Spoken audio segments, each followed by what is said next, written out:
maires, eux, sont des représentants des citoyens. Donc, on a un Parlement qui a une assise populaire quand même assez marquée. D'une part, parce que la moitié de ce Parlement sont des représentants directs du peuple, et d'autre part, parce que l'autre moitié a quand même une assise citoyenne et civile bien ancrée.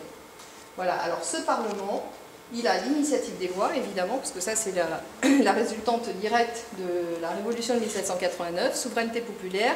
Il n'y a que le peuple qui peut voter ses propres lois et qui peut avoir la légitimité de les imposer. Donc le Parlement est souverain, il a l'initiative des lois, il vote les lois et il vote le budget.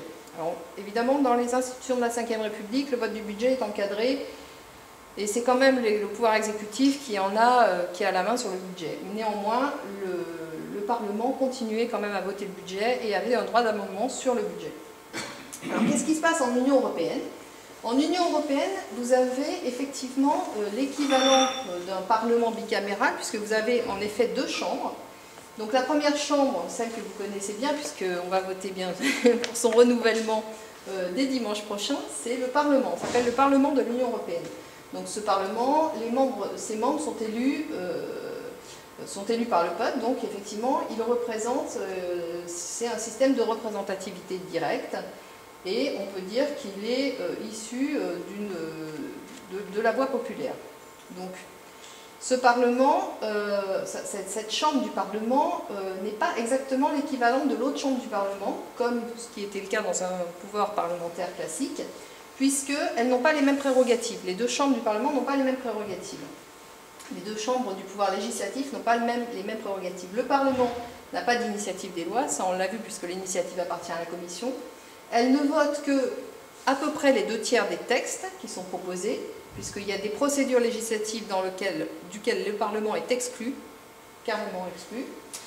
Et effectivement, ce Parlement vote quand même le budget de l'Union européenne, mais le budget de l'Union européenne, c'est quand même pas une prérogative très importante, puisque ce budget est alimenté par les budgets des États, et ce sont vraiment les budgets des États qui sont la voie sensible en matière budgétaire. Alors la deuxième chambre du pouvoir législatif en Union européenne s'appelle le Conseil de l'Union européenne. En fait, il est composé de tous les ministres de tous les États membres.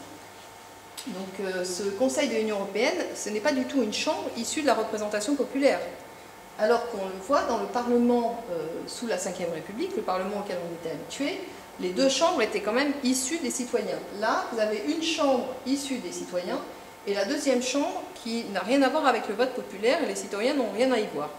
Et cette deuxième chambre a plus de prérogatives que la première. Pourquoi? Parce que déjà, comme la première n'a aucune initiative puisque ça appartient à la Commission, mais en revanche, elle vote plus de textes parce que même dans certains... il y a des procédures dérogatoires qui l'excluent du vote de certains textes, mais ces procédures sont très rares. Et c'est vraiment assez exceptionnel. Le Conseil de l'Union européenne vote presque tous les textes qui sortent dont l'initiative est proposée par la Commission. Et comme effectivement le Parlement, il a la prérogative de voter le budget en codécision avec le Parlement. Alors on voit bien sur ce schéma, ça apparaît quand même assez nettement, je crois, entre le Parlement que nous connaissions, le système législatif que nous connaissions, dans le système politique de la Ve République et le système législatif qui existe sous l'empire de l'Union européenne, il y a une différence structurelle qui saute aux yeux, c'est que les deux chambres ne sont pas issues du peuple. Voilà. Donc la souveraineté populaire a été entamée de façon institutionnelle. Voilà. Alors maintenant, le troisième et dernier pouvoir, c'est le pouvoir juridictionnel. Donc ça n'a pas toujours été un vrai pouvoir. Sous la Ve République, on appelait ça l'autorité judiciaire. Mais on ne peut pas parler vraiment de judiciaire parce que le pouvoir juridictionnel, sous la Ve République et sous les républiques antérieures, depuis Napoléon, a toujours été séparé en deux ordres. Donc il y a un ordre de droit commun qui s'appelle l'ordre judiciaire et un ordre administratif pour juger l'administration. Donc ça, l'ordre judiciaire et l'ordre administratif représentent le pouvoir juridictionnel sous la Ve République. Voilà. L'ordre judiciaire est indépendant du pouvoir politique, applique le même droit dans les mêmes conditions pour tout le monde, c'est le droit commun, et est organisé de façon pyramidale. Vous avez des tribunaux, des cours d'appel et la cour de cassation en haut de l'édifice. L'ordre administratif, c'est pareil, est organisé de façon pyramidale. Il y a les tribunaux administratifs, corps administratif d'appel et le Conseil d'État en cassation. Et normalement, l'ordre administratif était issu de l'administration, mais avec le temps, les juges de l'ordre administratif avaient pris, dans les faits, beaucoup d'indépendance par rapport aux intérêts de l'administration. Voilà. Donc on avait deux ordres quasiment indépendants. Qu'est-ce qui se passe en Union européenne? Alors en Union européenne, c'est toujours pareil que pour l'exécutif. Vous avez, bon, de façon un peu similaire à ce qu'on avait sous la Ve République, vous avez une organisation pyramidale pour faire appliquer les traités. Vous avez le tribunal de l'Union européenne et vous avez la Cour de justice qui est l'organe d'appel. Mais, à la différence des institutions sous la Ve République et de façon similaire à ce qu'on a vu au niveau du pouvoir exécutif, le pouvoir juridictionnel est encadré par les traités. Il n'y a pas de pouvoir juridictionnel autonome et souverain. Le pouvoir juridictionnel n'a qu'une seule vocation, c'est d'être l'instrument de l'application des traités. Donc il est encadré par ces traités qui en définissent les tenants, les aboutissants, l'alpha et l'oméga. Donc l'ordre juridictionnel dans l'Union européenne est un instrument pour l'application des traités. D'ailleurs, la Commission saisit la Cour de justice en cas d'aide d'État ou de recours en manquement pour faire condamner les États qui n'appliquent pas les traités. Voilà. Je peux vous donner un exemple. France Télécom a été condamnée le 8 décembre 2011 à verser 1,02 milliard d'euros en raison du régime de faveur dont cette entreprise d'État bénéficiait à raison de la taxe professionnelle. Donc cette taxe professionnelle a été, par la suite, a dû être réformée puisque les entreprises d'État n'avaient pas le droit de bénéficier d'un traitement de faveur. C'était contraire au traité. Voilà. Donc j'en arrive aussi à un élément assez fondamental que les gens ignorent, c'est la Cour de justice de l'Union européenne est vraiment un élément très important de la mise en œuvre du droit européen. Il arrive encore aujourd'hui, et c'est arrivé très souvent antérieurement, que des traités, des articles des droits dérivés, ou alors directement des propositions issues des traités européens, soient tellement contraires aux valeurs fondamentales des peuples et des États de l'Union européenne qu'ils existent sans être appliqués. Et qu'est-ce qui se passe? Au bout d'un certain temps, un jour, quelqu'un fait un recours en justice, ça peut être la Commission, mais ça peut être un État membre, pour faire effectivement appliquer le droit européen et obliger les États qui l'ignoraient jusqu'à présent à mettre en œuvre toutes les procédures issues du droit européen. Donc l'actuel, par exemple, aujourd'hui, c'est encore le cas, parce qu'aujourd'hui, dans l'article, c'est l'article 54 du traité sur le fonctionnement de l'Union européenne, qui assimile les sociétés à but lucratif aux personnes physiques. Voilà, dans le cadre de la liberté d'établissement. Donc cet article n'a l'air de rien, mais à lui tout seul, il est capable d'anéantir totalement tout notre droit électoral en France. Voilà. Parce qu'il permettrait à des entreprises, des personnes morales, des entreprises, de financer ad vitam aeternam les partis politiques comme ça existe aux États-Unis d'Amérique. D'ailleurs, il ne faut pas s'étonner d'où vient l'origine de cet article. Mais c'est le cas aujourd'hui en France déjà. Ah non, non, non. Les entreprises n'ont pas le droit de financer les partis politiques. Ah non, bah nous on a eu des comptes de campagne qui ont été rejetés à la campagne de Lot-et-Garonne parce que des artisans, des commerçants s'étaient trompés, avaient fait un chèque de leur entreprise au lieu d'un chèque à leur nom propre et le compte de campagne a été rejeté. Non, en France c'est absolument interdit. Mais plus pour longtemps, je pense. Malheureusement, parce qu'après on arrive dans des situations ubuesques. Donc voilà, il est à craindre et de toute façon un jour ou l'autre cet article-là sera mis en œuvre et le dernier pan, un des derniers pans de notre droit devrait être réformé, modernisé on va dire. Ouais. Modernisé. Donc si maintenant bon, le pouvoir juridictionnel de l'Union européenne s'arrête là, mais on peut sans vraiment se tromper, faire un peu de prospective. C'est de l'anticipation mais qui n'est pas de la fiction parce que vous savez qu'actuellement il y a des grands traités de libre-échange qui sont négociés par les institutions européennes, la Commission, avec les organes des États étrangers concernés, et dont on ne sait strictement rien, enfin en tout cas très peu de choses, mais il a quand même fuité quelques informations, Et d'après ces informations-là, on se rend compte que ces traités ont des clauses dites de protection des investissements. Alors ces clauses de protection des investissements, qu'est-ce que c'est? Eh bien c'est tout simplement l'instigation d'une justice privée. D'une justice privée, payée par les entreprises pour défendre leurs intérêts. Voilà. Et cette justice privée, qui sont des tribunaux d'arbitrage, des cours arbitrales, prévaudront, les décisions qu'elles rendront prévaudront sur tous les tribunaux étatiques et pourront condamner les États à des dommages et intérêts si les États ont édicté des réglementations de nature à faire perdre un juste bénéfice, un bénéfice légitimement attendu d'un marché sur le territoire. Voilà. Donc en dessin, ça donne ça. Voilà. Donc vous avez la Ve République avec l'ordre judiciaire, l'ordre administratif, l'Union européenne avec un seul ordre dans lequel il y a quand même un tribunal de la fonction publique. Donc ils font encore un peu la nuance entre public et l'ordre commun.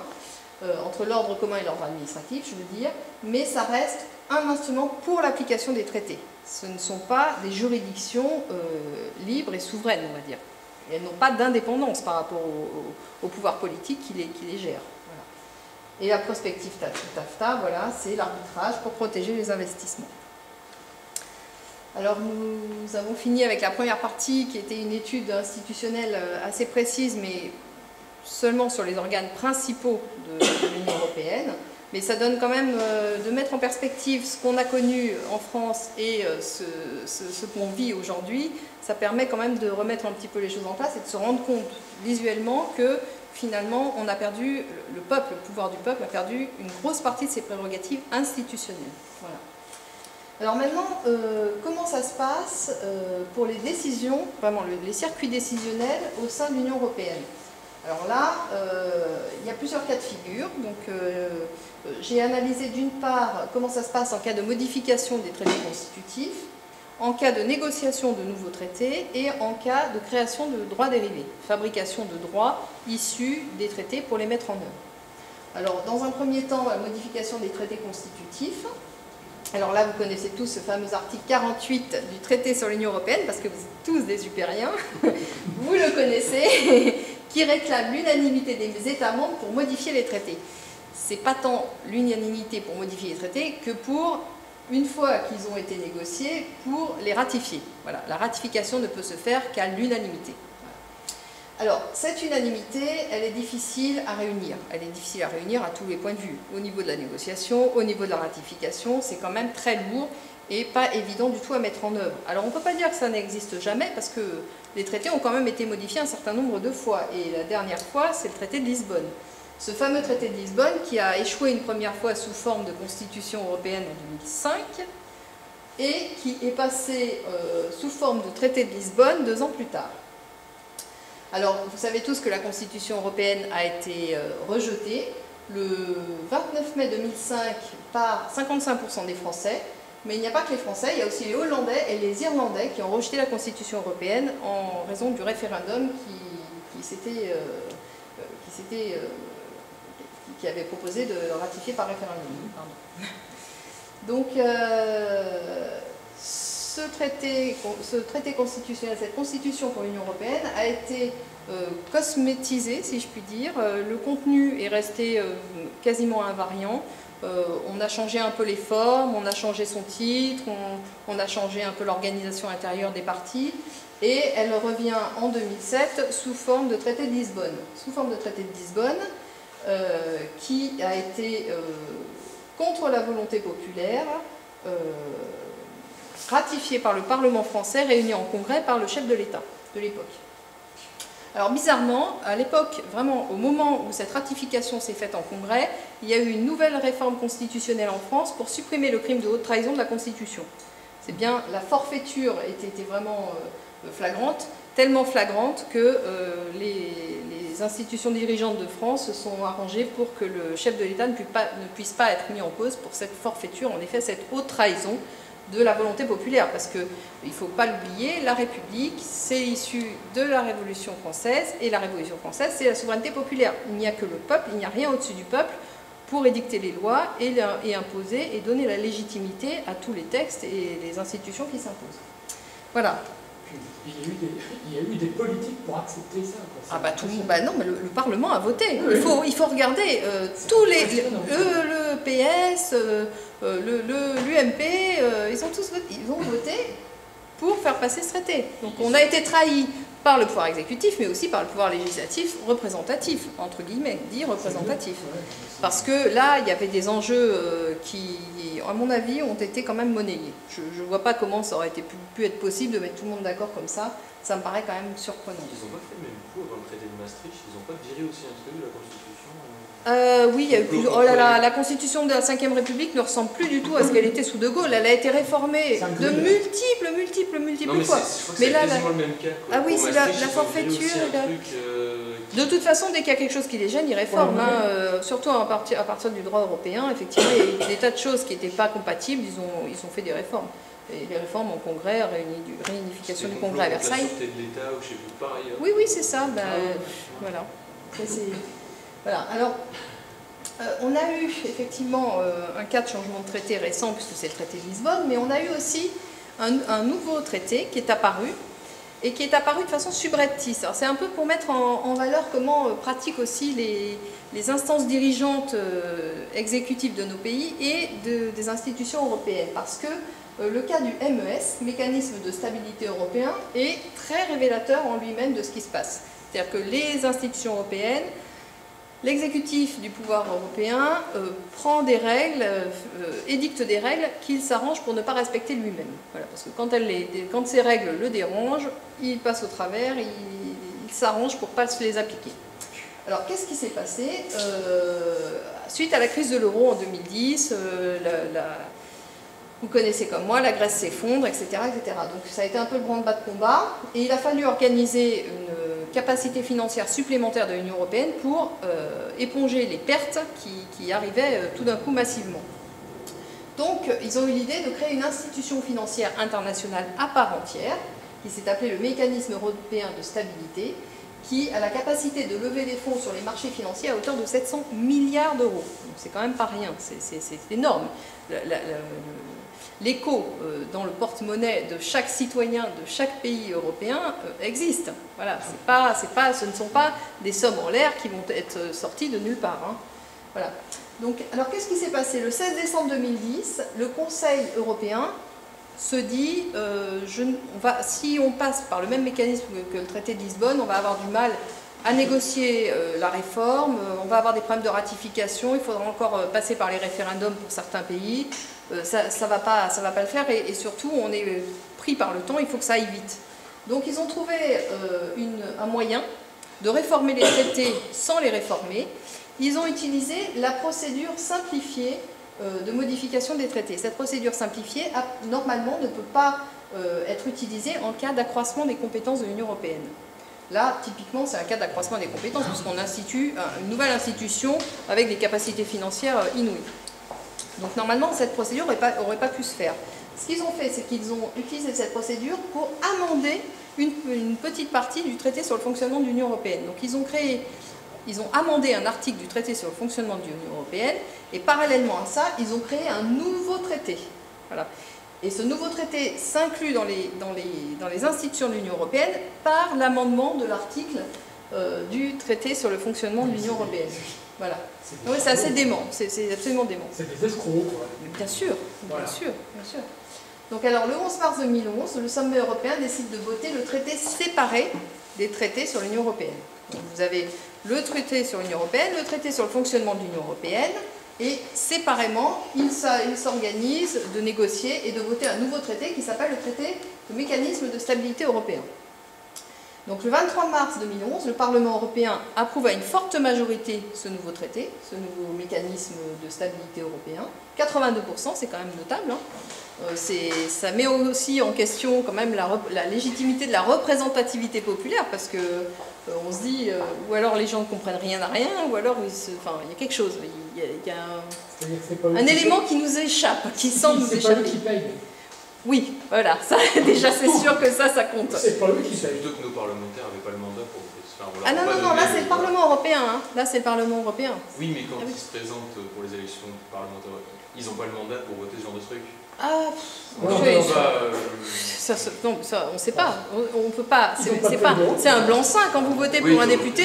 Il n'a pas de feuille de route. Oui, il vote ce qui se passe au moment où ça se passe. On Il ne va fait pas savoir dans confiance. 5 ans ce qui va arriver et ce qu'il va être Représentant. obligé de voter. Hein. T'as mis le bulletin? Voilà. T'as signé Donc en le blanc. 11 juillet 2011, le 11 juillet 2011, le MES est signé par les représentants des États membres.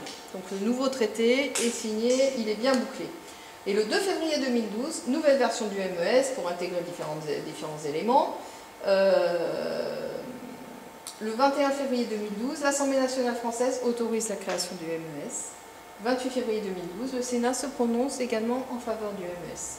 Le 27 septembre 2012, le MES entre en vigueur et il est dirigé depuis le mois d'octobre de la même année par Klaus Regling, qui est un économiste allemand sans surprise. Parce qu'évidemment, la bourse européenne est tenue par les Allemands.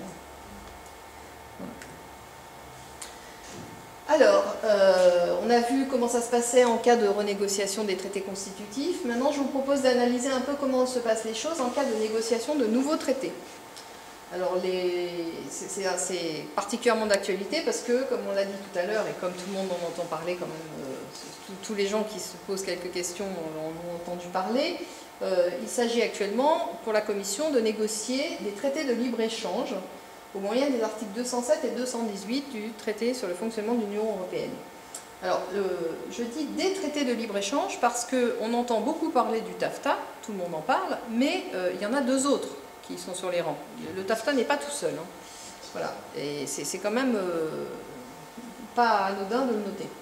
Donc la Commission présente des recommandations au Conseil qui l'autorise à ouvrir des négociations. Donc toujours le pouvoir d'initiative émane de la Commission. Enfin, comme quelqu'un l'a fait remarquer tout à l'heure, le Conseil européen n'est pas complètement étranger aux décisions de la Commission, aux propositions de la Commission, puisque les chefs d'État ont quand même leur mot à dire sur les propositions que fait la Commission. Donc en tout cas, la Commission présente des recommandations au Conseil de l'Union européenne, attention, pas au Conseil européen. Le Conseil européen, c'est la réunion des chefs d'État. Le Conseil de l'Union européenne, c'est les ministres, hein, ce qui représente la deuxième chambre du pouvoir législatif. C'est pas la même chose. Donc la Commission présente des recommandations au Conseil qui l'autorise à ouvrir des négociations. Et parallèlement, le Conseil qui statue à l'unanimité désigne un comité spécial qui sera chargé d'assister la Commission dans ces négociations. Donc les négociations sont menées par la Commission européenne avec le comité spécial désigné par le Conseil.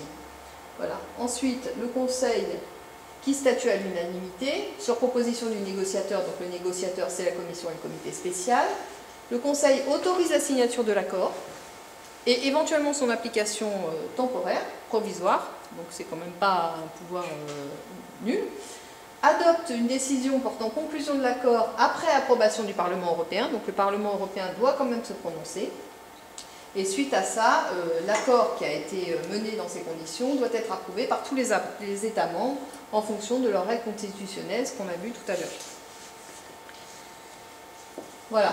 Donc maintenant on arrive à la troisième étape des circuits décisionnels au sein de l'Union européenne, qui est comment se fabrique le droit dérivé. Alors qu'est-ce que c'est que le droit dérivé? C'est ce que je vous ai dit tout à l'heure. C'est le droit fabriqué par les institutions communautaires de façon à mettre en œuvre les dispositions des traités constitutifs. Donc, il se compose de deux choses, d'une part les règlements, d'autre part les directives. Les règlements sont directement applicables par les États membres de l'Union européenne. Les directives, elles, doivent être intégrées au droit de chaque pays membre par des lois de transposition. Donc il y a des délais de transposition de rigueur, et si les États membres ne respectent pas les délais ou transposent ou interprètent mal les directives qu'ils sont chargés de transposer, eh bien dans ces cas-là, ils s'exposent à une condamnation par la Cour de justice de l'Union européenne, qui est saisie soit par la Commission, soit par d'autres États membres, hein, d'un recours en manquement, et la Cour de justice peut se prononcer pour une amende en capital ou alors pour une astreinte par jour de retard. Alors, c'est des astreintes et des amendes qui sont quand même très très importantes. Les États membres se surveillent en même temps se surveillent les uns les autres. On voit qu'il n'y a pas que la Commission qui a le pouvoir de saisir la Cour de justice. Donc on nous parle toujours d'union, mais comme me faisait remarquer mon mari à juste titre, c'est quand même une union qui n'est pas idyllique. Hein. Chacun se surveille. Bon, l'union est claironnée, mais dans les coulisses, c'est pas exactement la bonne entente. Donc par exemple, la France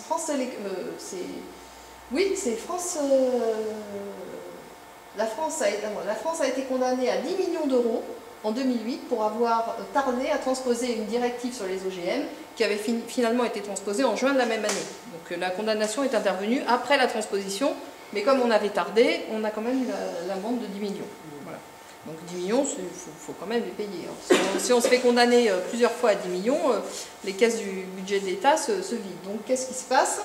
Eh bien, tous les États membres se précipitent le plus tôt possible pour introduire dans leur propre droit interne toutes les lois, toutes les directives européennes et règlements européens, règlements ils n'ont pas besoin, mais toutes les directives qui interviennent.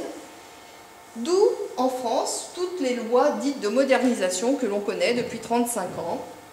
Voilà, mais pas seulement les lois de modernisation, parce que les lois de transposition ne se présentent pas toujours sous la forme d'une loi de modernisation, où là, le titre est assez explicite.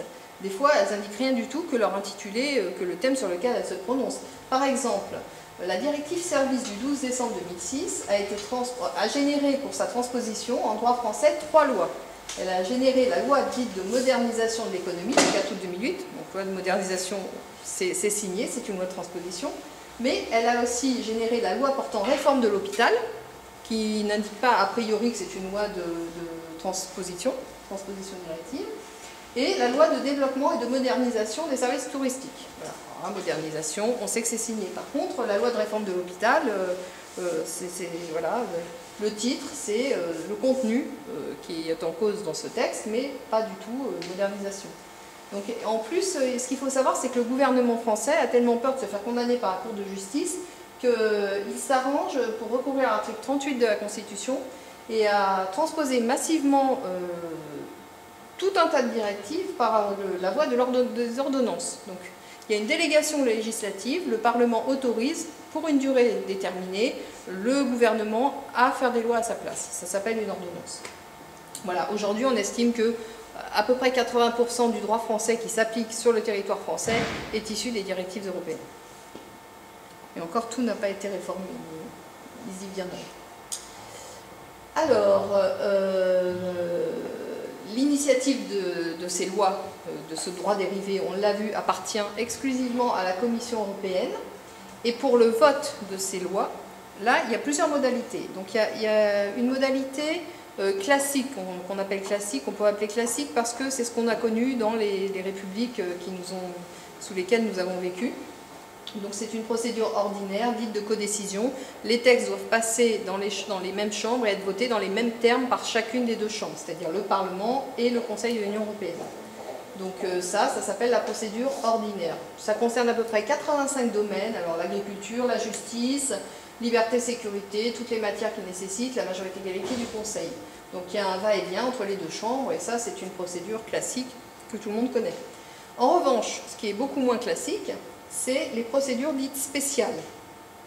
Dans ces procédures spéciales, le Parlement a un rôle dégradé jusqu'à n'avoir plus de rôle du tout. Alors, dans les procédures spéciales, il y a 2 procédures dans lesquelles le Parlement est associé et 2 procédures dans lesquelles le Parlement n'intervient pas du tout. Alors, les procédures dans lesquelles le Parlement est associé, vous avez la procédure d'approbation et la procédure de consultation. Alors, dans la procédure d'approbation, ça concerne le budget, le vote du budget, l'adhésion à l'Union européenne, les accords d'association, l'adhésion de l'Union européenne à la Cour européenne des droits de l'homme, avec les articles, je vous ai marqué les articles concernés. Ça concerne les accords créant un cadre institutionnel spécifique, on a vu que le MES était un bon exemple, et les accords ayant des implications budgétaires notables. Voilà. Là aussi, dans le MES, il y a des implications budgétaires qui me semblent assez notables, mais bon. Dans ce cas-là, dans le cas de la procédure d'approbation, le Parlement a un rôle dégradé. Pourquoi? Parce qu'il perd son pouvoir d'amendement. C'est-à-dire qu'il se retrouve comme un citoyen face à un référendum. Soit il accepte tout, soit il rejette tout en bloc. Donc il se trouve, par rapport au Conseil, qui est la deuxième chambre du pouvoir législatif, dans une situation de déséquilibre et dans une situation où le rapport de force ne lui est pas favorable. Il ne peut pas modifier le texte. Quand les textes sont très importants, il y a forcément des clauses sur lesquelles il aurait aimé être d'accord, et puis d'autres qu'il n'a pas envie, qu'il a envie de rejeter. Et là, il ne peut pas faire de détails, c'est tout ou rien. Donc c'est vraiment un rapport de force institutionnel qui lui est défavorable. Donc, et dans cette procédure d'approbation, il faut savoir que le Parlement statue à la majorité absolue. Voilà. Alors la deuxième procédure dans laquelle le Parlement est associé s'appelle la procédure de consultation, mais là il est associé de façon encore plus dégradée, c'est-à-dire qu'il rend un avis qui est consultatif mais qui n'est pas contraignant. Voilà. Alors on doit l'interroger, mais on n'a pas besoin de tenir compte de son avis. Mais par contre, l'interroger est obligatoire. Alors les sujets, c'est l'article 101, 102 du traité sur le fonctionnement de l'Union européenne, tout ce qui concerne la concurrence et les ententes. Le Parlement doit rendre un avis qui n'est pas contraignant. Voilà. Le Conseil, évidemment, conserve le dernier mot, puisque c'est lui qui décide de voter, soit à l'unanimité, soit à la majorité qualifiée. Alors j'ai fait un petit appendice là, pour expliquer ce que c'était que la majorité qualifiée. Quand on parle de majorité qualifiée, du vote du Conseil à majorité qualifiée, c'est 73,9% des votes. Donc c'est quand même énorme, hein, c'est beaucoup. Voilà, parce qu'il y a une pondération en fonction de la taille de la population par pays, quoi. Alors, maintenant on arrive dans les deux procédures législatives spéciales dans lesquelles le Parlement n'intervient pas. Donc, vous avez d'une part une procédure dans laquelle la Commission et le Conseil agissent ensemble, et une deuxième situation dans laquelle le Conseil n'agit pas, c'est la Commission qui décide de tout. Elle prend l'initiative, elle vote, elle se débrouille toute seule. Donc dans le premier cas de figure, le Conseil adopte les propositions de la Commission. Donc on a vu là, le Parlement est complètement écarté. Dans les deux chambres du pouvoir législatif, il y en a une des chambres, la représentation populaire, est complètement mise de côté. Alors, ça existe dans quel cas de figure? Quand il faut statuer sur un tarif extérieur commun. C'est l'article 31 du traité sur le fonctionnement de l'Union européenne. On l'a vu tout à l'heure, ça arrive aussi dans la phase de négociation des accords commerciaux. Parce qu'on a vu tout à l'heure que le Parlement n'intervenait pas. Voilà. Et ça arrive dans un troisième cas de figure qui est un peu particulier. C'est lorsqu'il faut uniformiser la mise en application des actes juridiques contraignants de l'Union européenne. C'est en particulier le cas des autorisations de mise sur le marché des OGM. Voilà. Et dans ce cas-là, donc c'est la Commission propose, le Conseil vote, et si la majorité du Conseil, je parle des OGM, la Commission propose la mise sur le marché d'un OGM, si le Conseil ne réunit pas la majorité requise pour refuser cette mise sur le marché, c'est la Commission qui l'emporte. Donc la Commission a le dernier mot, quoi qu'il arrive, si le Conseil ne réunit pas sa majorité, en matière d'OGM. On en parle beaucoup parce qu'effectivement les OGM sont très contestés en France, et pas qu'en France d'ailleurs. Alors, le dernier cas de figure de procédure législative spéciale, c'est la procédure dans laquelle la Commission a tous les pouvoirs, pouvoir d'initiative, pouvoir de vote, tout ce qu'on veut. Donc elle est à la fois pouvoir législatif, pouvoir exécutif, et on y va. Donc là, il s'agit par exemple de l'article 45.3 du TFUE. La Commission, en matière de libre circulation des travailleurs, la Commission réglemente toute seule les conditions dans lesquelles un travailleur étranger peut rester sur le territoire d'un pays membre après y avoir occupé un emploi. Alors il y a aussi l'article 106 du traité sur le fonctionnement de l'Union européenne. Là c'est un article qui est très intéressant, vous allez voir. La Commission veille à ce que les États membres, en ce qui concerne les entreprises publiques et les entreprises auxquelles ils accordent des droits spéciaux ou exclusifs, n'édictent ni ne maintiennent aucune mesure contraire aux règles des traités. Voilà, c'est en raison de ce fameux article 106 du traité sur le fonctionnement de l'Union européenne que le décret Montebourg est une vaste plaisanterie. Le décret Montebourg, chargé de protéger, d'empêcher l'acquisition d'Alstom par General Electric, ne va pas tenir au-delà des élections européennes. Voilà.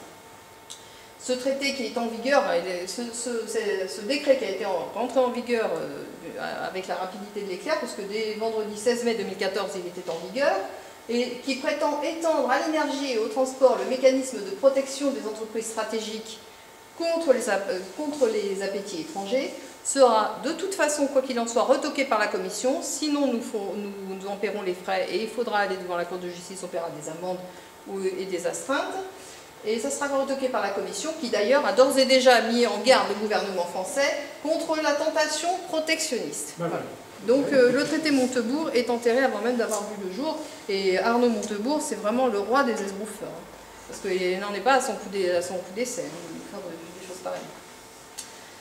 Alors en conclusion de cette première partie qui était une analyse institutionnelle des principales institutions de l'Union européenne, une analyse un peu plus précise, je dirais, que l'idée qu'on en a en général, on peut dire une seule chose, c'est que depuis les traités de Maastricht et de Lisbonne, la France vit sous le régime d'un coup d'État permanent. Vous connaissez le livre qu'avait écrit François Mitterrand pour dénoncer le soi-disant régime politique de De Gaulle, mais là, on est très, très au-delà de tout ça. On est vraiment sous le coup d'État permanent. Les Français ne vivent plus de facto en Ve République, alors tous les gens qui veulent prétendre changer la Ve République pour mettre la 6e, c'est encore là une vaste fumisterie, puisque les institutions de la Ve République ne sont plus appliquées depuis déjà un bon moment. Ils sont juste à côté. Et c'est pas parce qu'on changera la 6e République que ça sera plus appliqué. Je veux dire, on est parti ailleurs, là, on est sous un nouveau régime politique. On a changé de régime politique, on est sous le régime politique de l'Union européenne. On a quand même gardé le décor. Oui, mais alors vous vous rendez compte quand même de l'esbrouffe politique généralisée. Il n'y a pas un seul homme politique qui parle de ça. Pas un seul élu, pas un seul député, pas un seul sénateur. C'est quand même... C'est une loi du silence. Enfin, c'est un comportement de traître. Ah bah... Et comment voilà. Donc en conclusion de cette première partie, de l'analyse qui a été faite institutionnelle, on peut quand même remarquer que non seulement nous avons changé de régime politique sans que personne ne nous l'annonce, mais qu'en plus le nouveau régime sous lequel nous vivons, c'est un régime qui met fin au principe médiéval de balance des pouvoirs, que l'on retrouve aussi aux États-Unis d'Amérique avec le check and balances, qui a été théorisé par John Locke au XVIIe siècle, qui met fin à la séparation des pouvoirs théorisée par Montesquieu sous le régime monarchique. On oublie trop souvent, la séparation des pouvoirs sous le régime monarchique existait déjà, en tout cas était déjà théorisée. Nous, on revient là-dessus. Fin de la protection des individus contre les corps constitués, fin de la souveraineté populaire et fin du régime républicain parlementaire. Ça fait quand même beaucoup, je trouve.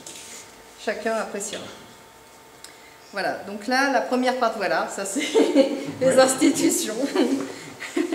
Ça, on va remercier Thomas Miguel qui nous a fait des affiches merveilleuses. Donc on arrive maintenant à la deuxième partie de cette conférence, dans laquelle j'ai choisi d'évoquer les grandes orientations qui gouvernent, qui meuvent toutes les institutions européennes, à la fois dans leur forme et dans leur fond. Donc là, il y aura 4 sous-parties. La première sous-partie, j'ai choisi de m'intéresser à la circulation, libre circulation des travailleurs. Deuxième partie, libre circulation des marchandises. La libre circulation des capitaux, sur laquelle on va s'arrêter quand même assez longtemps, puisque celle-là est assez conséquente. Et elle a, en France en particulier, comme conséquence l'ouverture de, enfin en France et dans tous les pays membres de l'Union européenne, l'ouverture à tous les capitaux étrangers, la fin des services publics, qui suppose interdiction des obstacles aux investissements, privatisation des monopoles d'État, interdiction du protectionnisme d'État sur les entreprises stratégiques. C'est ce qu'on a vu avec le décret Montebourg qui sera retoqué de toute façon. Et la quatrième partie, c'est la dépendance militaire de l'Union européenne. Parce que l'Union européenne n'aura jamais la possibilité d'avoir une défense autonome. Voilà. Mais comme elle n'a pas non plus un peuple autonome, finalement, ce n'est pas tellement autonome. Alors, la libre circulation des travailleurs à l'intérieur de l'Union européenne. C'est l'article 45 du traité sur le fonctionnement de l'Union européenne. Donc je le lis, la libre circulation des travailleurs est assurée à l'intérieur de l'Union. Elle implique l'abolition de toute discrimination fondée sur la nationalité en ce qui concerne l'emploi, la rémunération et les autres conditions de travail. Qu'est-ce que c'est les autres conditions de travail? Et bien justement, la protection sociale fait partie des autres conditions de travail. Voilà. Donc ça veut dire quoi concrètement? Ça veut dire qu'un travailleur qualifié hongrois, croate, slovène, n'importe quel État ressortissant des anciens pays de l'Est qui sont payés au lance-pierre chez eux, va pouvoir postuler pour un poste en France pour un salaire qui sera 10 ou 20 fois supérieur à ce qu'il aurait pu obtenir dans son État d'origine, alors qu'il se vendra en France ou en Allemagne moins cher qu'un salarié français ou allemand. Voilà. Donc les salaires sont naturellement... Les salaires en Europe de l'Ouest sont naturellement attirés vers le bas parce qu'il y a une influence de demande sur l'offre d'emploi. Donc il y a un déséquilibre entre l'offre et la demande qui déjà tire les salaires vers le bas. Et en plus, cette affluence casse les prix. Donc c'est comme ça que fonctionnent les compagnies aériennes low cost. Elles sont payées au lance-pierre. Les salariés low cost sont payés au lance-pierre. Excusez-moi, moi c'est une réalité que je connais bien parce que j'avais ma société à Willstedt en Allemagne, de l'autre côté de la frontière, à côté de Strasbourg. Et là-bas, on peut trouver des salariés pour 380 € par mois. On peut avoir un salarié. Oui, alors les Allemands se sont fait une spécialité de faire travailler les pays de l'Est. C'est essentiellement des Russes. Oui. Ah, des Russes? Oui, des Russes. Les Russes ne sont pas dans l'Union européenne, mais pourquoi pas? Il y a des Ukrainiens, il y a de tout, mais c'est essentiellement des anciens pays de l'Est, oui.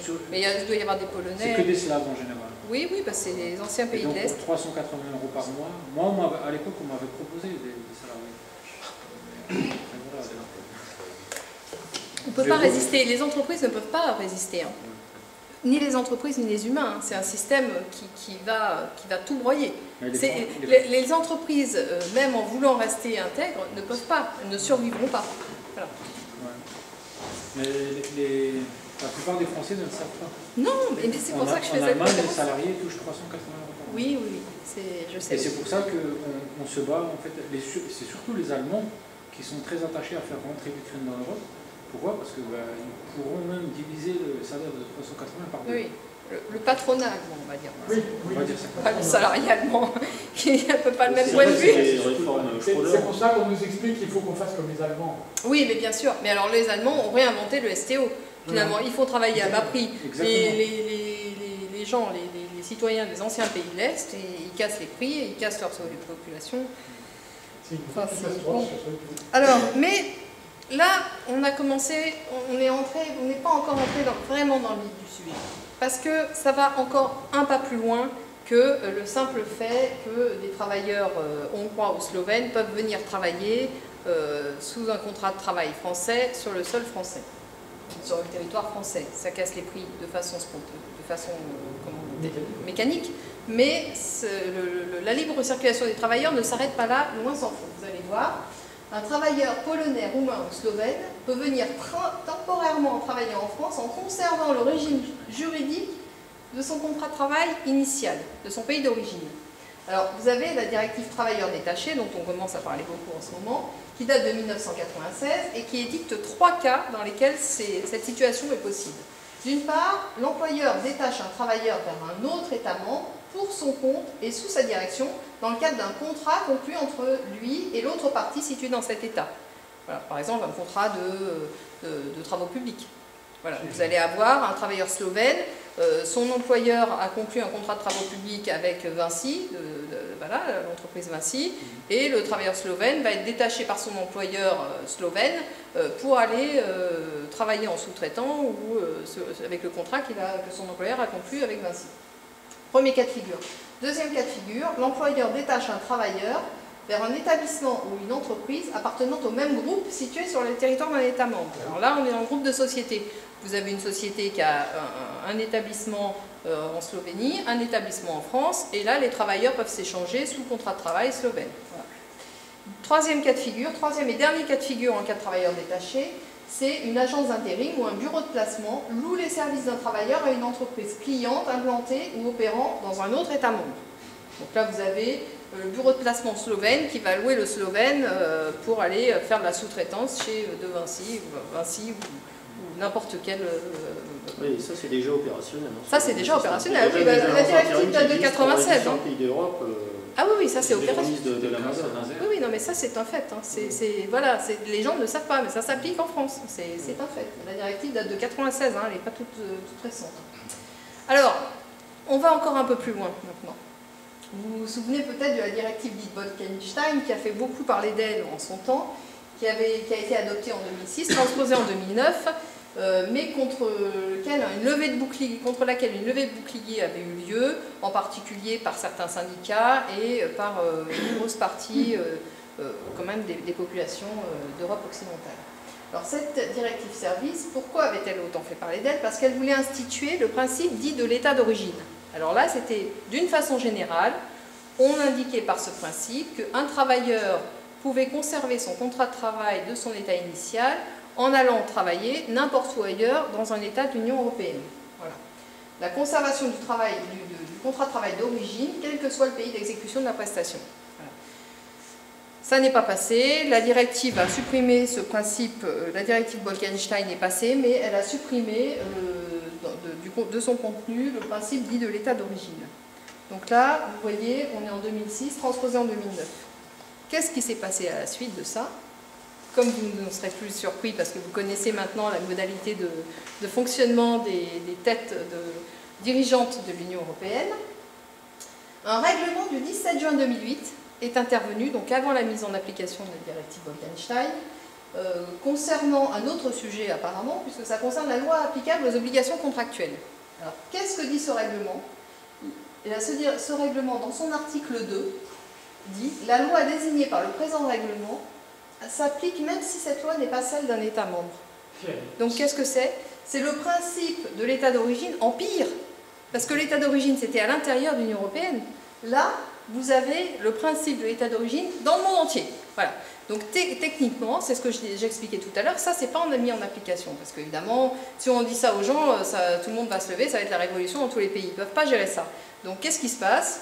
Ce dérèglement existe, il n'est pas mis en application, il est bien gardé bien dans un coin bien au chaud, jusqu'au jour où il y aura une plainte à la commission de justice, la Cour de justice de la commission, par la Commission européenne ou par n'importe qui, une plainte à la Cour de justice pour aller dire mais comment ça se fait, vous n'appliquez pas ce règlement qui est pourtant d'application immédiate dans votre propre territoire, etc. Des amendes, etc. Donc ce principe n'est pas mis en application effective, car la France n'a fait l'objet d'aucune plainte, mais la France, mais d'autres États, je n'ai pas entendu que ce règlement est beaucoup fait parler de lui. Il existe, personne n'en parle, personne ne sait rien de lui, et il n'est pas mis en application. Donc c'est ce que je vous disais. D'une façon générale, en Union européenne, c'est comme ça que ça marche. Lorsqu'un texte va trop loin par rapport au degré d'acceptabilité des peuples, que ce soit un texte des traités ou un texte de droit dérivé, ces principes restent inappliqués. Un temps, plus ou moins long, parfois ça peut être 15 ans, 20 ans. Voilà, jusqu'au jour où une action devant la Cour de justice commence à mettre en mouvement le principe en question qui, sans être jamais sorti par la porte, en tout cas revient par la fenêtre, pour finir par s'imposer moyennant une condamnation financière de l'État. Voilà. Ce n'est qu'en 1995 que la Cour de justice, à l'époque des communautés européennes, non pas de l'Union européenne, en 1995, commence véritablement son œuvre constructive visant à mettre en pratique l'application pleine et entière par les États membres des dispositions du droit européen. Voilà. Alors, la deuxième sous-partie des grands principes qui meuvent toutes les institutions européennes, c'est la libre circulation des marchandises. Alors la libre circulation des marchandises, c'est l'article 32 du traité sur le fonctionnement de l'Union européenne. Donc la Commission fixe les tarifs douaniers. Voilà. Alors, elle fixe les tarifs douaniers comment? En gardant en tête, à l'esprit, trois grands principes. Promouvoir les échanges commerciaux entre les États membres et les pays tiers, accroître la force compétitive des entreprises et veiller à assurer une expansion de la consommation dans l'Union européenne. Expansion de la consommation. Accroître la compétitivité des entreprises, expansion de la consommation. Alors, on va voir tout de suite, en termes de français normal, en termes normaux, ce que ça veut dire, tout ça. Eh bien, ça veut dire tout simplement que les États perdent la capacité de fixer des taxes à l'importation ou à l'exportation. Ils perdent le contrôle des droits de douane. C'est la perte d'un levier qui servait à protéger les productions intérieures, tout simplement. Les produits de marque française, dont la fabrication a été délocalisée, peuvent donc venir se vendre sur le sol français sans aucune contrainte douanière. Voilà. Ça engendre une indépendance des entreprises par rapport à leur état d'origine, parce que les entreprises sont incitées à se délocaliser et ensuite elles n'ont aucun souci pour revendre leurs camelotes dans leur pays d'origine, qui les a pourtant bien pouponnés, dont elles ont profité de subventions, d'infrastructures publiques, des moyens diplomatiques pour obtenir les contrats à l'étranger, etc., etc. Donc tout ça, ça organise, ça engendre une forme d'indépendance des entreprises par rapport à leur état d'origine. Donc vous avez une séparation qui est en train de se faire entre la circulation de l'argent et la localisation de la richesse. Voilà. Bien sûr, c'est le but. Donc vous avez aussi, ça veut dire quoi? Ça veut dire qu'il y a une mutualisation des efforts financiers pour faire émerger les entreprises par les États, là c'est bien localisé, et par contre, une fois que les entreprises prospèrent et qu'elles peuvent vivre de leur pleine indépendance, eh bien, les recettes sont privatisées, elles se les gardent et elles se délocalisent. Donc qu'est-ce qu'on a en résultante de tout ça? On a un accroissement de la consommation qui va de pair avec un appauvrissement du pays, bien entendu, puisqu'il faut favoriser la consommation. Donc les produits reviennent sur le territoire, après s'être délocalisés, après la délocalisation de leur fabrication. Donc on a une perte d'industrie, une perte du savoir-faire et l'accroissement de la consommation. Et tout ça, ça aboutit à quoi? À l'appauvrissement inéluctable des États d'Europe de l'Ouest. Voilà, alors l'exemple de Peugeot... Ça ne va qu'un temps, parce qu'une fois qu'on s'est appauvri, on ne peut pas consommer plus. Hein. Ah bah oui, mais eux, ce temps-là leur suffit pour voir autre chose après. Ils ont toujours un ou deux coups d'avance sur nous. Alors là, on va donner l'exemple de Peugeot, de Renault et de PSA, parce que justement aujourd'hui, on vient d'apprendre que PSA va délocaliser en Slovaquie sa production de C3. Voilà. Exactement. Donc les délocalisations d'usines vers des pays à très bas coût de salaire, en vertu des articles 32 et 63 du traité sur le fonctionnement de l'Union européenne, la cherté de l'euro par rapport au dollar, qui font que de toute façon les entreprises qui restent localisées dans la zone euro sont pénalisées par rapport aux autres, donc non seulement elles sont incitées à délocaliser, mais à délocaliser hors des frontières de l'Union européenne, et qu'en plus, les entreprises qui avaient pour marché tous les pays d'Europe du Sud, hein, la Grèce, le Portugal, l'Italie, sont pénalisées lourdement puisque leurs marchés sont en train de s'effondrer. Donc ces entreprises-là, dont PSA, sont particulièrement incitées à se délocaliser pour réduire les coûts de fabrication alors que leur marché se réduit. Voilà. Donc ça, je vous renvoie à un article écrit par François Asselineau dans lequel il explique parfaitement bien l'enchaînement des raisons économiques pour lesquelles la production automobile française est tombée en 2013 à son plus bas niveau depuis 1995. Alors on arrive à la troisième liberté, une des plus intéressantes, la liberté de circulation des capitaux. Alors cette liberté-là ne se cache pas du tout, il ne s'agit pas du tout d'une liberté interne à l'Union européenne, c'est une liberté à vocation mondiale. Voilà. L'article 63 du traité sur le fonctionnement de l'Union européenne est univoque de ce point de vue-là. Toutes les restrictions au mouvement de capitaux entre les États membres et les pays tiers sont interdites. Toutes les restrictions au paiement entre les États membres et entre les pays tiers sont interdites. Voilà.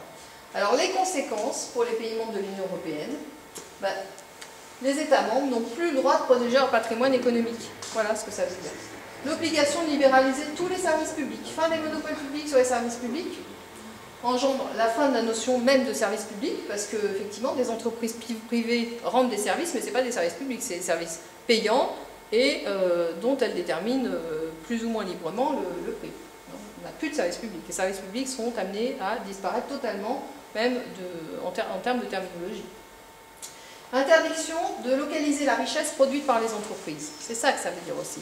C'est que la richesse produite n'a plus le droit, les États n'ont plus le droit de s'approprier et de localiser la richesse produite par les entreprises. Les entreprises sont amenées structurellement à prendre leur indépendance des États et à vivre de leur belle vie. Voilà. C'est ce qu'on appelle les entreprises apatrides. On parle de très grandes entreprises, mais c'est un système qui favorise cette émergence-là. Voilà. Et les entreprises, si elles ne jouent pas ce jeu-là, sont perdantes et meurent. Elles ne peuvent pas survivre. Voilà. Donc ce n'est pas les entreprises elles-mêmes qui, effectivement, cherchent leurs intérêts, mais leur intérêt c'est aussi de survivre. Et donc elles sont obligées de jouer ce jeu de la mondialisation. Donc interdiction de localiser les richesses produites. En 2005, la Cour de justice a condamné le système du crédit d'impôt recherche français en tant qu'il était réservé aux seules opérations de recherche réalisées en France. Voilà. Alors, c'est un exemple qui en vaut un autre, hein. Il y en a beaucoup d'autres des exemples comme ça. Donc, impossibilité d'interdire les acquisitions du patrimoine français par les étrangers, ça on l'a vu. Prise de pouvoir de l'entreprise stratégique française J'aime Plus par un fonds de pension américain, l'État n'a rien fait. Château Gevrey-Chambertin racheté par des investisseurs chinois. Alstom bientôt racheté par General Electric, j'ai lu ça dans ma boule de cristal. Et cette impossibilité n'est pas du tout symétrique, ça crée une distorsion de concurrence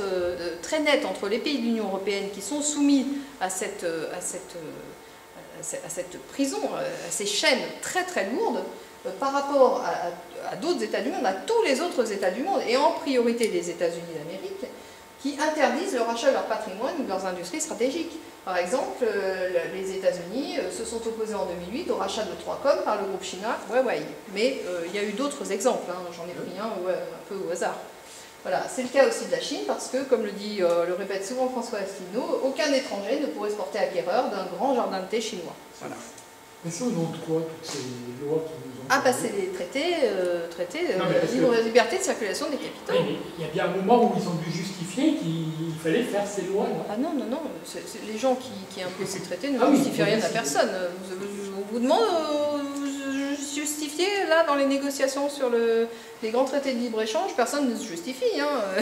Ça, c'est une terminologie qui n'entre pas, qui n'entre pas en compte. Voilà. Ben, il voudrait nous aborder, mais je ne prendrai pas autrement. Bah, c'est pas qu'il voudrait, c'est que c'est bien parti. Voilà. Alors la liberté de circulation des capitaux, c'est la fin des services publics. Alors privatisation de France Télécom, opérateur public en France, les directives européennes, licence du 10 avril 97, interconnexion en juin 97, libéralisation octobre 97, protection des données personnelles décembre 97. La conséquence de ces directives sur France Télécom, dès 1990, parce que les pouvoirs publics avaient anticipé toutes les évolutions des traités européens et toutes les évolutions qui allaient s'imposer à la France. Donc dès 1990, France Télécom reçoit une autonomie financière de gestion. Avant, elle faisait partie du ministère de l'Industrie et de je sais pas quoi. L'Industrie des Postes et des Télécommunications, pardon, c'est ça. Donc France Télécom reçoit une autonomie financière de gestion. En 1996, elle devient société anonyme, dirigée par un conseil d'administration. Le 20 octobre 1997, l'État, sous Lionel Jospin, vend 21% des parts, soit un quart du capital détenu. Et en septembre 2004, l'État vend encore des participations publiques et passe sous la barre de 50%. Et le 1er juillet 2013, France Télécom devient Orange. Ah non, entre-temps, il y a eu juin 2007 où l'État ne détient plus que 27% du capital. Et le 1er juillet 2013, France Télécom disparaît et devient Orange. C'était seulement l'année dernière. Entreprise privée. Pardon ? Orange ? Orange. C'était seulement l'année dernière. Ah bon, oui, non, c'est très récent. Oui, c'était en 2013, 1er juillet 2013. Voilà. Alors, je vous donne un autre exemple, privatisation de la SNCF. Alors, la directive de 1991, qui a été complétée par 2 directives d'application ultérieures de 1995, traduction en droit français. En 1996, création d'un EPIC, établissement public industriel et commercial, réseau ferré de France pour gérer l'infrastructure, tandis que la propriété du réseau lui est transférée. En 1997, la SNCF exploite les services de transport et la partie commerciale des gares, donc 2 structures, SNCF et Réseau ferré de France. En 1996 et 2002, entre 1996 et 2002, la régionalisation de tous les services régionaux de voyageurs. Donc, la SNCF a éclaté. Et 2014, la SNCF commande des trains. Oui, mais peut-être parce que ça a été séparé. Mais quand on entend le ministre des Transports qui dit qu'il va remettre ensemble... Mais il ne peut pas. Non, il ne peut pas. Bah, c'est comme Montebourg qui dit qu'il fait son décret de protection du patrimoine économique. Ce ne sera pas possible, la refusion des... Ah bah non, c'est pas possible, puisque l'objectif c'est de démanteler ces monopoles d'État. On va pas les remanteler, ou alors dans ces cas-là, il faut sortir. Bah si, c'est possible. Sortons donc de l'Union Européenne. Voilà, exactement. Mais si vous ne sortez pas de l'Union Européenne, vous n'aurez pas la possibilité de faire ça, parce que vous serez condamné en cours de justice à payer des indemnités colossales, et des astreintes par jour de retard. Non, là, il faut arrêter de rigoler. Ça commence à devenir très dangereux, cette histoire de plaisanterie. Donc la SNCF, on l'a vu. Alors maintenant, la déréglementation des services de l'électricité.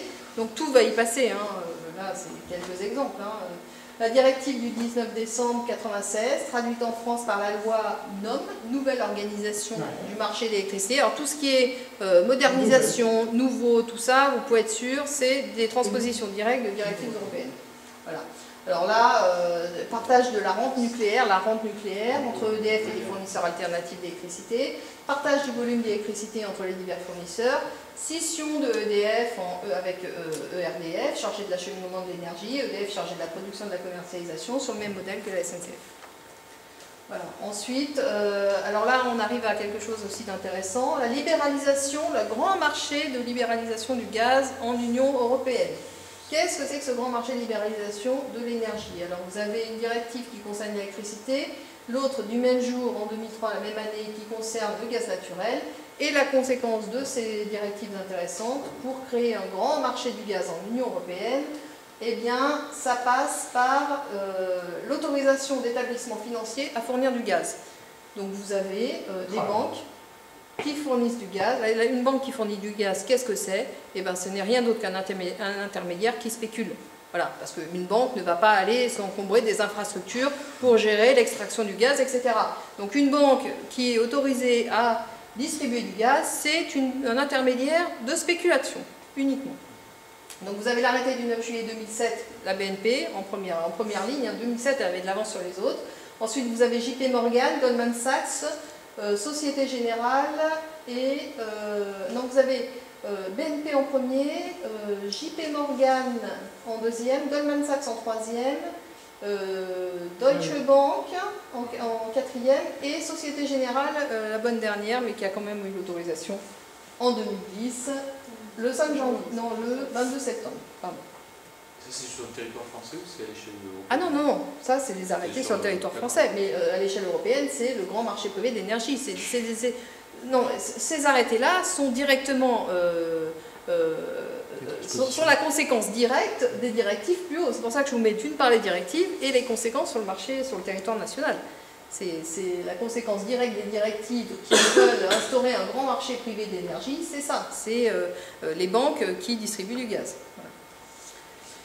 Voilà. Ensuite, la liberté de circulation des capitaux, voilà, alors donc on a vu quelques exemples, mais ils ne sont pas les seuls. La privatisation de tous les transports est prévue, donc on a vu les transports ferroviaires, mais ils ne sont pas les seuls. Les transports fluviaux, autoroutiers et aériens sont également concernés. Également à noter une directive du 14 juin 1993 qui concerne la passation des marchés publics et qui a un impact direct sur les concessions d'autoroutes. Voilà. Et alors ça ne s'arrête pas là parce que vous avez une directive relativement récente mais qui a fait parler d'elle avec l'histoire des bonnets rouges là, qui date de juillet 2010 et qui s'appelle sur les transports intelligents visant à mettre en place des péages électroniques, surveillance du trafic, positionnement GPS. Alors qu'est-ce que c'est? On s'achemine vers la création d'un nouveau, très juteux marché de la sécurisation des transports. Voilà. Donc vous avez les péages électroniques que les bonnets rouges veulent supprimer, sans dire que ça vient de l'Union européenne, et après qu'ils veulent des euro-régions. Donc les bonnets rouges, c'est typiquement le mouvement politique qui a des intérêts européistes fondamentaux. Voilà. La conclusion est immédiate. Tu veux? Est-ce que tu peux me citer juste le nom de la directive qui applique ça? Comment? En général, les directives ont des noms, des références. Est-ce que tu as le nom de la référence? Directive 2010 sur les transports intelligents visant à mettre en place péage électronique, surveillance, trafic, positionnement GPS. C'est son nom. Oui, c'est son nom. Voilà. Alors, quand on a vu tout ça, on comprend quand même de façon assez intuitive que la liberté de circulation des capitaux, qui est incluse dans les traités européens, trouve une continuation logique dans les négociations actuelles de la Commission avec la bénédiction du Conseil européen des grands traités de libre-échange qui sont actuellement négociés. Alors ces grands traités de libre-échange, je l'ai déjà évoqué tout à l'heure, mais il y a évidemment le TAFTA, donc, qui est l'équivalent de l'ALENA conclu en 1994 entre les USA, Canada et Mexique, dont le Mexique s'est déjà mordu les doigts. Hein.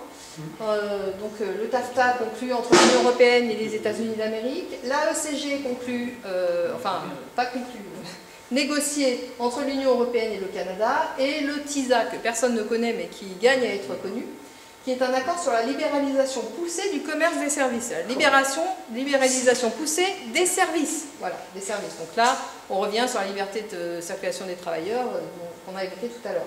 Entre l'Union européenne, les États-Unis et 21 autres États. Service de En fait, santé, c'est le retour de la service de... vie, presque. Surtout la Turquie. Comment Ouais, donc service de santé, Ah, tout. éducation Oui, oui, nationale. les services, c'est tous les services. Hein.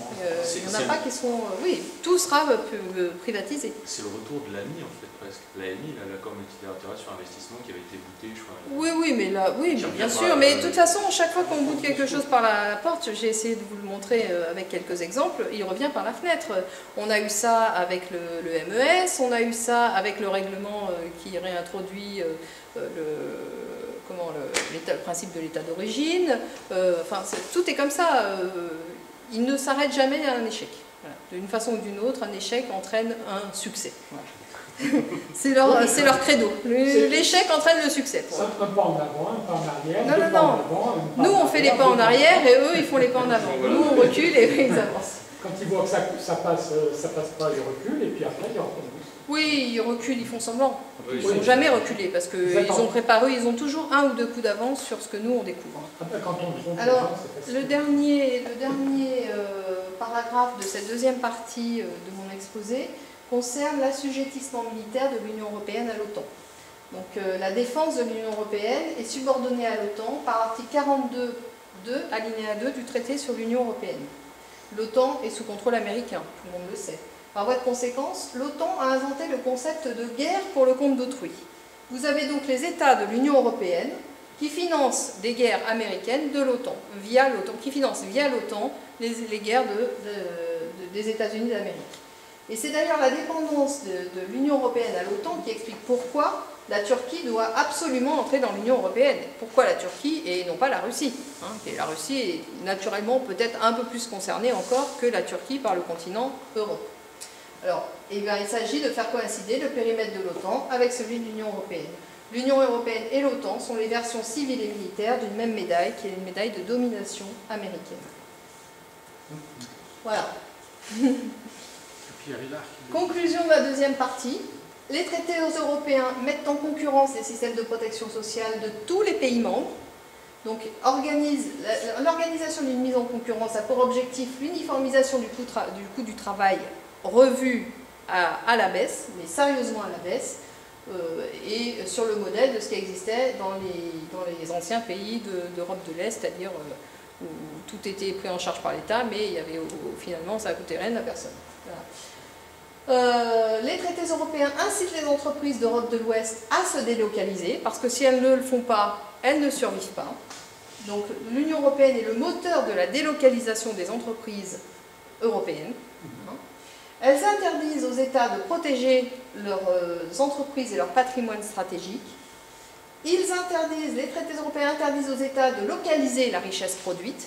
Voilà.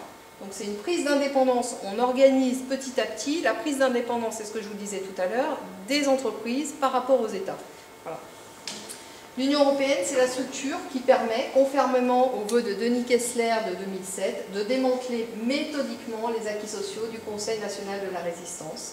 C'est un sabotage économique consenti des pays d'Europe de l'Ouest, et en particulier de la France, et qui n'est pas sans rappeler le livre « Le choix de la défaite » d'Annie Lacroix-Ries, dans lequel elle explique parfaitement, de façon parfaitement sourcée, que les élites économiques françaises ont délibérément choisi, à partir des années 23, la défaite économique et politique de la France et le rattachement de leurs intérêts économiques à la locomotive allemande dans un premier temps, américaine dans un second temps. Voilà. En conclusion, on peut aussi faire un petit peu de philosophie politique en disant que le peuple européen n'existe pas. C'est une vaste fumisterie qui sert de vitrine présentable à des institutions qui ne le sont pas. L'UE est par voie de conséquence fondée sur une fiction. Il n'y a pas d'État quand un peuple n'existe pas. Chaque pays a une longue histoire propre, a des intérêts propres, a sa culture et sa propre langue autonome des autres. L'Union européenne, les institutions de l'Union européenne ont une vocation ab initio dès le début international. On l'a vu dans la liberté de circulation des capitaux. Il ne s'agit pas du protectionnisme européen, il s'agit d'ouvrir les capitaux au grand large. Voilà. C'est mondial. Oui, bien sûr. C'est une vocation, oui, mondiale. International, ça fait un peu moins au nouvel ordre mondial, mais c'est ça le nouvel ordre mondial, c'est l'ordre des entreprises, exactement. Donc l'Union européenne est sous la domination des États-Unis d'Amérique. Les lobbies font la loi à l'intérieur de l'Union européenne à la mode américaine. On a 20 à 30 000 lobbyistes installés à demeure à Bruxelles. Les traités de libre-échange actuellement négociés par la Commission avec les États-Unis sont profondément d'origine américaine. La défense européenne est subordonnée à l'OTAN par l'article 42 du traité sur l'Union européenne.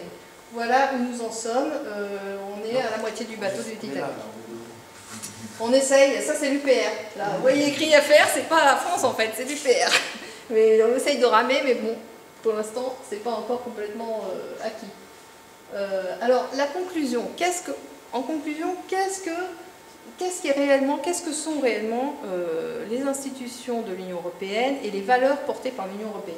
J'espère avoir réussi à vous démontrer, à l'occasion de ce cours exposé, que le système politique organisé par l'Union européenne est similaire au système monarchique d'Ancien Régime, en même temps qu'il organise des féodalités économiques.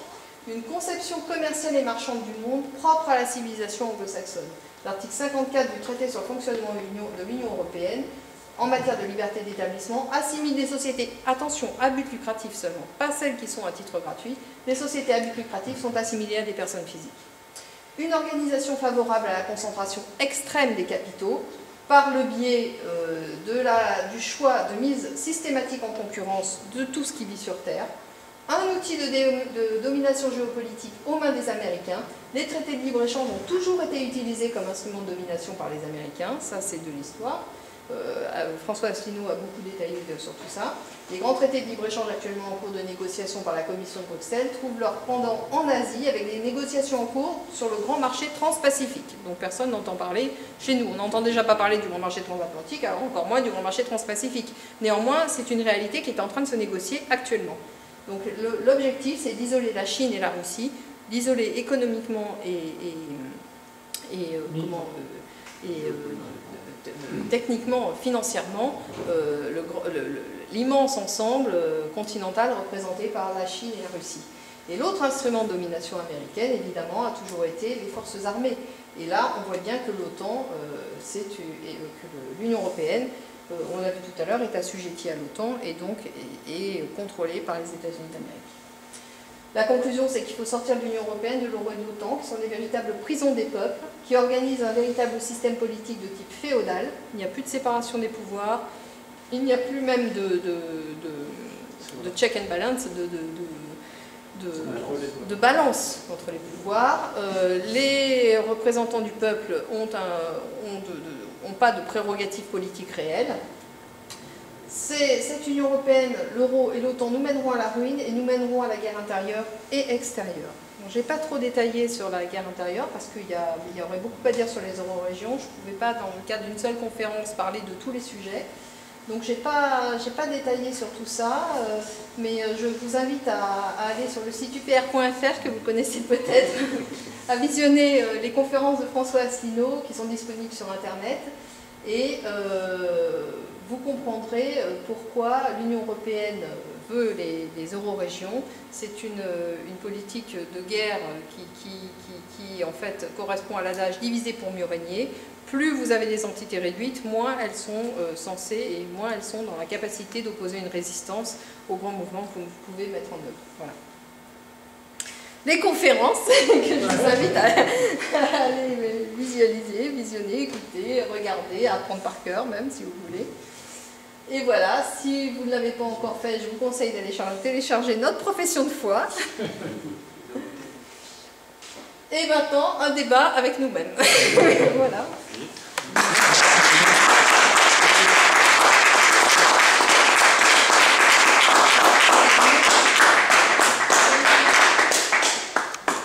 Ça, c'est technique quand même, hein? Ouais. Ah, bah oui.